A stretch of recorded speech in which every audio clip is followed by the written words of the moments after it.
Hello, আমি Debika and welcome back to my channel. আশা করি আপনারা সকলেই খুব ভালো আছেন। আমিও বেশ ভালো আছি। ফুচকা খেতে কে না ভালোবাসে, সেই কারণেই তো একদম ঘরোয়া পদ্ধতিতে আজকে আমি বানিয়ে দেখাবো ফুচকার রেসিপি। এই একটা ভিডিওতেই আমি ফুচকা তৈরি করে দেখাবো, তার সাথে এর আলু তৈরি করে দেখাবো, আর তার সঙ্গে রয়েছে দুই ধরনের জল। একটা হচ্ছে তেঁতুল জল, আর একটা হচ্ছে ধনেপাতা পুদিনা দিয়ে মিষ্টি জল বা মিঠে জল যাই বলতে পারেন। তাহলে বেশি কথা না বাড়িয়ে আজকের এই রেসিপিটা শুরু করছি। বোঝার সুবিধার জন্য আমি এই পুরো রেসিপিটা বানাবো এই একটা কন্টেনারের সাহায্যে। এই কন্টেনারের সাহায্যে প্রত্যেকটা ইনগ্রিডিয়েন্টকে আমি ভালো করে মেপে নিয়ে তারপরে দেখাতে চলেছি। প্রথমেই আমাদের লাগবে সুজি। এই বাটিটার এক বাটি পরিমাণে সুজি নিয়ে সেটাকে নর্মাল জল দিয়ে ভিজিয়ে রাখবো কিছুক্ষণের জন্য। তারপর এটাকে সাইডে রেখে দিলাম। এরপর একটা বড় পাত্রে আমি এই বাটিরই নিয়ে নেব 2 বাটি পরিমাণে আটা। তারপরে হাফ বাটি পরিমাণে দিয়ে দিচ্ছি ময়দা। তারপর দিয়ে দেব একদম সামান্য খাবার সোডা। প্রত্যেকটা জিনিসকে ভালো করে হাতের সাহায্যে প্রথমে মিশিয়ে নিতে হবে। এরপর ভিজিয়ে রাখা সুজিটা দিয়ে প্রথমে জল না দিয়ে এই আটাটাকে মাখতে হবে। হাতের সাহায্যে ভালো করে চেপে চেপে মাখতে হবে, আর এই ডোটা ফার্স্টে একটুখানি হার্ডভাবেই মাখতে হবে। এরপর এই কন্টেনারের হাফ বাটি পরিমাণে জল আমি নিয়ে নিয়েছি। তারপর একটুখানি জল দিয়ে দিয়ে ভালো করে এটাকে মেখে নিচ্ছি। প্রথমে দেখতেই পাচ্ছেন এই আটাটা কিন্তু অনেকটাই শক্ত আছে, এটাকে মেখে মেখে নরম করতে হবে। আমি প্রায় 10 মিনিটের মতো মাখার পর এটাকে একটা ভিজে কাপড় দিয়ে ঢেকে রাখলাম 1 ঘন্টার জন্য। এরপর একটা মশলা তৈরি করার পালা। শুকনো খোলায় আমি এখানে ভেজে নিলাম প্রথমে জিরে, তারপর ভেজে নিচ্ছি মৌরি, এরপর দিয়ে দিলাম গোটা ধনে, 6টা শুকনো লঙ্কা, আর দিয়ে দিচ্ছি 3টে বড় সাইজের এলাচ। এখানে 6টা শুকনো লঙ্কায় কিন্তু আমি মশলাই ব্যবহার করব না, 3টে মশলাই যাবে, আর 3টেকে একটু হামানদিস্তিতে বেটে নেব। তারপর সামান্য নুন দিয়ে এখানে মশলাটা কিন্তু তৈরি করে নিয়েছি। এটা হলো আমাদের ফুচকার মশলা।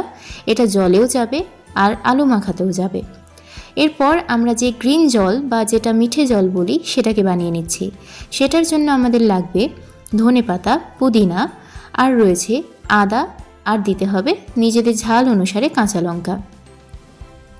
প্রত্যেকটা জিনিসকে ব্লেন্ডারের মধ্যে আমি দিয়ে দিলাম। এখানে ব্লেন্ডারটা আমি ধুইনি, যে মশলাটা তৈরি করেছিলাম সেই মশলাটার মধ্যেই কিন্তু আমি দিয়ে দিচ্ছি না ধুয়ে। তারপরে আমি এর মধ্যে প্রত্যেকটা জিনিসকে ভালো করে বেটে নিয়েছি। এরপর একটা বড় বাটির মধ্যে সামান্য পরিমাণ জল নিয়ে 2 চামচ পরিমাণে এই বাটাটা দিয়ে দিতে হবে। তারপরে দিতে হবে বিট নুন, সাধারণ নুন, তারপর দিয়ে দিতে হবে সামান্য পরিমাণ চিনি, আর যে লঙ্কাটা বেটে রেখেছিলাম সেটা, আর দিয়ে দিলাম ভাজা মশলা। একদম শেষে এর মধ্যে অ্যাড করব লেবু। এরপর তেঁতুল জল বানানোর পালা। তেঁতুল জল বানানোর জন্য আমরা পাকা তেঁতুল একটুখানি জল দিয়ে ভিজিয়ে রাখলাম কিছুক্ষণ। তারপর হাতের সাহায্যে ভালো করে এভাবে চেপে চেপে এর মধ্যে থেকে পাল্পটাকে বের করে নিতে হবে। আমি একটা স্ট্রেনারের সাহায্যে ভালো করে এটাকে ছেঁকে নিয়েছি। এরপর সামান্য পরিমাণ জল মিশিয়ে এর মধ্যে দিয়ে দিলাম ভাজা মশলা, তারপরে দিয়ে দিলাম শুকনো লঙ্কা বেটে রেখেছিলাম সেটা, তারপর দিয়ে দিলাম সাধারণ লবণ, তারপর দিলাম বিট লবণ, দিলাম চাট মশলা, ধনেপাতা কুচি। এটাতেও আমি কিন্তু একদম শেষে লেবুর রস মেশাবো। 1 ঘন্টা পরে এই আটাটা দেখুন কতটা সফট হয়ে গিয়েছে।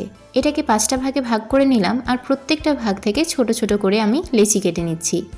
এরপর এইগুলোকেও ঢেকে রাখতে হবে, নয়তো কিন্তু শুকিয়ে যাবে। তারপর এক একটা লেচি নিয়ে একটুখানি গোল করে সামান্য আটা উপর থেকে ছড়িয়ে ফুচকার আকারে বেলে নিতে হবে। তারপর একটা কড়াই গরম করে তাতে অনেকটা পরিমাণ তেল দিতে হবে। তেলটাকে কিন্তু একদম হাই ফ্লেমে গরম করতে হবে। তারপর এক একটা ফুচকাকে দিয়ে ভালো করে ভেজে নিতে হবে। এখানে আপনারা দেখতেই পাচ্ছেন ফুচকাগুলো কত ভালোভাবে ফুলছে। একটুখানি হাতে সময় নিয়ে ভালো করে ভেজে নিতে হবে, নয়তো কিন্তু নরম হয়ে যাবে পরে। প্রত্যেকটা ফুচকাকেই ভালো করে উল্টে পাল্টে একটুখানি লালচে করে আমি ভেজে নিচ্ছি। একটুখানি গোল্ডেন হয়ে গেলেই এই ফুচকাগুলোকে আমি একটা শুকনো পাত্রের মধ্যে তুলে নিলাম। এই রকম করে প্রত্যেকটা ফুচকাকেই ভেজে নিতে হবে। এখানে প্রায় অনেকগুলো ফুচকাই তৈরি হয়ে গিয়েছে। এরপর ফুচকার আলু তৈরি করার পালা। এখানে আমি 2টো বড় সাইজের আলু নিয়েছি, তারপর সেগুলোকে একটুখানি ম্যাশ করে নিলাম। এরপর আমি এর মধ্যে অ্যাড করছি সেদ্ধ ছোলা, দিয়ে দিলাম লবণ, তারপর দিলাম এখানে ভাজা মশলা। এরপর আমি এর মধ্যে অ্যাড করব পেঁয়াজ কুচি, কাঁচা লঙ্কা কুচি, তারপর দিয়ে দেব ধনেপাতা কুচি, আর দিতে হবে ধনেপাতা, কাঁচা লঙ্কা আর আদা বাটা। সামান্য পরিমাণ তুলে রেখেছিলাম, সেটাই এখানে ব্যবহার করছি। এরপর প্রত্যেকটা জিনিসকে ভালোভাবে হাতের সাহায্যে মেখে নিতে হবে। তারপর আমি এর মধ্যে অ্যাড করে দিলাম যে তেঁতুলের জল বানিয়েছিলাম সেটা। এখানে কিন্তু আমাদের আলু একদম তৈরি হয়ে গিয়েছে। ওপর থেকে একটুখানি ঝাল চানাচুর দিয়ে দিলাম। ব্যাস, আমাদের ফুচকার প্রত্যেকটা ইনগ্রিডিয়েন্ট রেডি। এরপর শুধু ফুচকা ভেঙে তার মধ্যে আলুর পুর দিয়ে জলের মধ্যে চুবিয়ে খেতে হবে। Enjoy your fuchka. আর যদি রেসিপিটা ভালো লাগে একটা লাইক করে দেবেন, আর চ্যানেলটাকে সাবস্ক্রাইব করে পাশে থাকবেন নতুন নতুন রেসিপি দেখার জন্য। দেখা হচ্ছে নেক্সট কোনো ভিডিওতে। ততক্ষণের জন্য বাই।